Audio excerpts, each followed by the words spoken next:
Hello, everyone. I'm here with André, my wonderful brother in the Lord. And today I am honored to be able to hear from him about his testimony of coming to know the Lord, his journey of faith. So, welcome, André. Hi there, Rebecca. It's a pleasure. Thank you for having me, telling my story. You're Uh, welcome. Well, your story is so unique, and I was very touched when I first heard it. So, I'm excited to be able to share that with people. Do you want to start um, by telling us a little bit just about your upbringing? I'm an old person. I grew up in the 70's, and it means the world was going through a revolution because of the hippies. That's the way I see it. And love had been everywhere and was kind of getting lost at the time. That's how I felt. But kind of being late to a party. Um, but I I grew up in a family where my parents didn't pressure uh, neither me nor my siblings to be religious in any way. Religion was something that was a personal thing, and each one of us was allowed to to follow his or her path the way they felt like. At school, I was invited to um, go through First Communion. Brazil is a Catholic country, and it was kind of the normal thing to do. And the truth is, what I have to say is, I I felt absolutely lost when I went to church. I had no idea what people were talking about. It's not that I didn't want to be a good person. It's just so all the stories, everything was so hard to relate to. And going on my own as a child, I felt like um, it was helpless. There was a book full of stories that I couldn't relate to. And but on the other hand, um, I always felt guided. That's the way I like to put it. I I always knew that I wanted to be a good person, and I always knew that I was being guided. I felt that presence very strongly, even at that time, and I felt accepted by the guide. And as a child, in the 70's, you couldn't go get a movie on a VCR or something like that. It came on TV, and I um, per chance I got to watch a movie called Godspell, and it was very transforming. I It was the moment in my life when Christianity made click, and I got it, and I didn't need the book, I didn't need the church. I understood um, that Christ was a hippie guy that was always there by my side, and he could sing, and he was beautiful to watch. And the thing is, when you watch the movie in the 70's, it wasn't something that you could just play again. It wasn't like I could go at some kind of library or something and ask for it. There was no other possibility to watch it. It would come by chance some other time. I could watch it again. But it made such an impression in my life that as a child, those are the images, those are the words that really made sense to me. I I discovered my way, my bridge, my connection to the Christian church through a musical, and I'm happy about it because uh, it made my path very easy and uncomplicated. It made me kind of complication proof. I mean, I didn't have to worry about not getting what a sermon was or something. I knew in my heart that guidance that I already felt, that thing that made me want to be good and rewarded me for being good and touched me even as a child, was a hippie guy that was there on my side and by my side all the time. And it's a beautiful musical, and it's I didn't know at the time that that was filmed in New York. I didn't know anything about them. It was just uh, um, normal people were felt a call, and they left everything behind, and they felt such a strong guidance that it transformed it. That's what the story is about. And that's what I believe Christianity is all about, and nothing else. And that's also the reason why I feel so much at home in your channel, Rebecca. It's what I call happy faith. Thank you. And yeah, I will say I hadn't seen the Godspell, the movie from the 70's, when you told me this story and you said, "Oh, you've got to watch it. You've got to watch it." Now, I had seen Godspell performed as a play, and it was good, but I hadn't seen the 70's movie, so I went and I watched it. And I have to say, I was so moved by it also, especially for me when I saw the scene. They did a scene with John the Baptist and baptism, but it was set in a fountain, right, in New York. And there was something when I saw that, it was like, this is what humanity is supposed to be. This is what God intended. And so it was just such a happy, joyful scene, you know. And so but yeah, I could see, I was really touched as I was watching it, and I was thinking about you as a child, just seeing this acted out, and like how that could make everything in Christianity make sense. So Mhm. yeah, it was really beautiful, beautiful movie. So Yeah, exactly. Because of the, the the the things that make it hard for us to understand the stories of the Bible. It's another time. Those are other people living in times that we have no idea how it was. It's too far away to to to to grasp what it was like to that someone came to town, to your village, to your whatever, and then you decided to follow him. I mean, it's hard to imagine those stories happening because it's so out of our context. And that's what the movie does, in my view, my perspective, so well, is to show almost an empty city, and the people that count are the ones that heard a call and went after it. And mm. I think it's a beautiful image that they were by themselves, and I mean, I really feel like that's how it would be to meet Christ on the corner, just And what do you think those people are being called to? What is the call?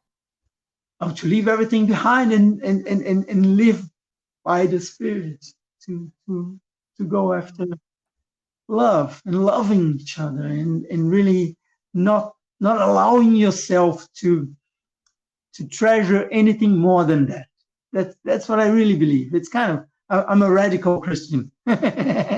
Now, when you saw that as a child, like, can you talk about like what changed in your life after that? You said like you understood Christianity, but like did you what did you experience Okay. in yourself? Um, um, I was perhaps 9 years old, and it's kind of, even if I try to think about what happened at that time, it's um, life didn't get any easier because of that. But I felt like I understood um, why that church I went to was a temple where I could feel that connection to something pure and transforming in my life. And something about Catholic Mass, the thing I really like is to shake everybody's hand. I love it. I wait for the moment where you say in Christ's peace, or in the name of Christ's peace, or something like that, you'd say in Portuguese. And I'm the guy that go through all the aisles and try to greet everybody. And I think I Yeah. was. Now, your journey wasn't all, great and joyful after that. So do you wanna talk about what happened with your experience with church and why Yeah, for yeah, yeah, you of left? course. I mean, uh, um, I'm being a gay person, in knowing at the time, I knew already as a child that I was gay. Um, um, Even when we went to confession or something like that, I knew there were things I wasn't supposed to say, and I knew I wasn't expecting the church to to to set the standards. I mean, it was something, and that's something we talked about, and that's really important to say. I was really sure that God was okay with it, and that guy that was by my side was absolutely okay with it, but the world wasn't. And uh, perhaps it's not about that time, but with growing up,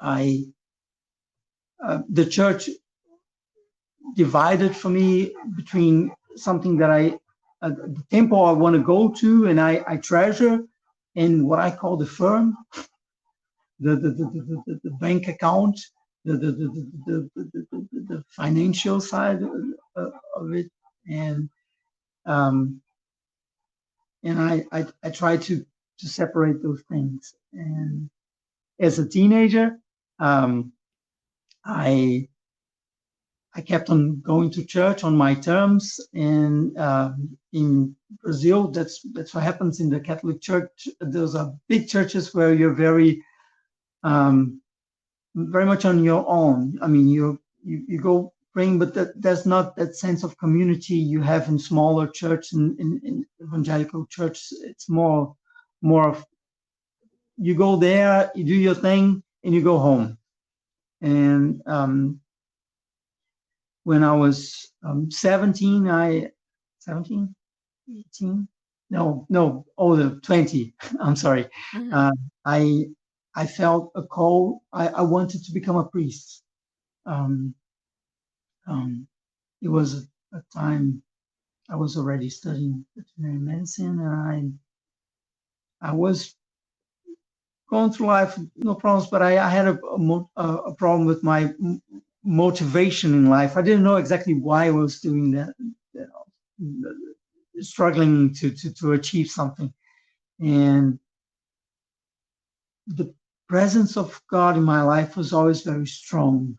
And at Mass, there were many moments where I felt so touched, and I started crying, and God was always there. And it was so strong that I realized it would be an option to say that's what I want to do in my life. And at that time, my best friends were not very impressed with the idea, and they talked me out of it. And that's the truth. That's how it happened. They really said, "You're too young. It doesn't make sense. Go live your life. Go fight your fight. And if you still want to do that, you can always do that. But then not as a teenager. It doesn't make sense. You still have to stay on your feet and experience life before you accept to follow such a journey. And well, years later, after graduating, I spent some time in America, living in Kansas and in Omaha, and that experience was also very transforming. Um, I I was by myself and I was never so isolated from all my friends and relatives as I was in America, and I felt that presence very strongly. And when I came back, that's the first thing I did. I went to the Franciscan order and said I wanted to join. And I prepared for becoming a priest for 1 year or something like that.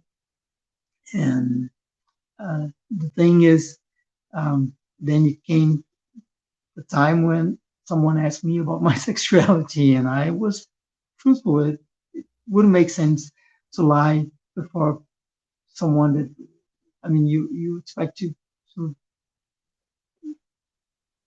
to follow you on your journey and to be able with you on your journey. And I'm that was the reason why I was rejected. They just said, "Oh, I'm sorry, you should consider it because it doesn't sound like something that we." So even just being gay, like, even if you, because I think, don't you take a vow of celibacy, right, as a Franciscan? So even if they're against you, you know, Yeah. acting out on your sexuality, they still rejected you just for having the attraction, or what was their reasoning? At the time, I was 28, and I wasn't the normal candidate. The normal, the other guys were all teenagers, and and I think that the leaders of the order were more looking after. I mean, they would prefer um, us to be pure and have no experience, and I was perhaps too worldly for them. And I mean, I it might be that it wasn't only my sexuality, but I sounded threatening for them, because if someone just is amongst teenagers and say, "Well, I I accept myself being that way," I would be disruptive. I suppose that's the reason why. Yeah. And I even understand that, and I wouldn't do such thing. I mean, I'm too respectful towards you to Mhm. So even though you felt it's not wrong for me to be gay, but you were willing to go by the church, you were willing to not be disruptive with your beliefs about that if you were a Franciscan? um I mean, I wouldn't expect. It was the 90s, and as I said, I mean, it's another time. I wouldn't I wouldn't want to revolutionize what was going on. It was just the difference is, if you ask me about my truth, and I what my answer is a lie. Well, it's not a good start for a call that's coming from my soul. That doesn't make sense. Right. But but if you're preaching, and if you're talking to a community, you have to. I think you have to restrain yourself and understand what's um, constructive and what would only be disruptive and wouldn't bring about anything productive. So I So what happened after that? What happened after they told you no? well, basically I was still trying to join the order, and I was in the middle of that process, but then life got in the way. I reconnected to my now ex-husband. At the time, he was living abroad. He was living in Germany, and he was visiting Brazil. And then we met for a day, and I I realized that my heart was I was in love with him. I had feelings for him that if I would um, that that's the truth. I mean, existentially, I realized that I wasn't ready to become a priest. That's what I have to say, because I had so strong feelings for my Mhm. ex-husband that I felt like that was what I had to do next. And um, if we're being really honest, he was living abroad and he was sick. He was HIV positive, and it was 1996, what means it was a time when the effective combination therapy combination wasn't there at the time, and he was almost dying. He was in a um, difficult. Um, he was very ill, and I felt like I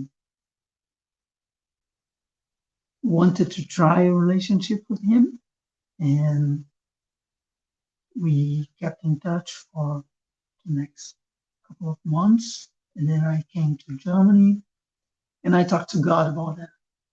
That's true. I talked to God for 6 months. I, I really prayed for us to have a chance to build a relationship without the sickness getting in the way. Um, and the funny thing is that exactly at the time when I arrived in Germany was October 1996. And it was the time when my ex-husband started that therapy that began working and that changed his prognosis. Um, and he's alive. I mean, he's still alive, and I got a chance to be with him for almost 20 years. Almost And 20 years? yeah, we lived together almost Mhm. 20 years, but we were still together. I mean, we've been together for 26, and then he's in another relationship. But until then, I mean, we were pretty much together all the way. Andre, what do you want people to know about Jesus Christ?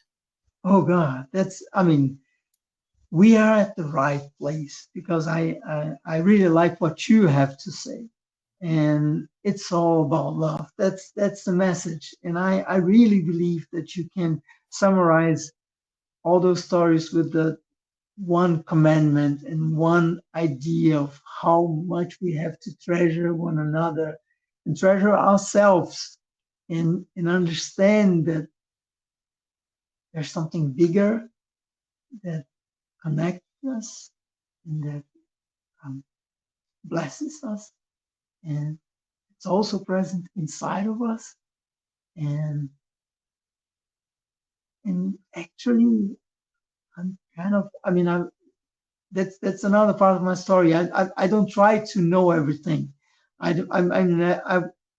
I always felt lost, and I still feel lost when I'm talking about God and heaven and hell. It's kind of complicated, but I believe that we are guided, and I believe that we can feel God inside ourselves. And um, I I wish to experience that and to exchange that experience and to share that.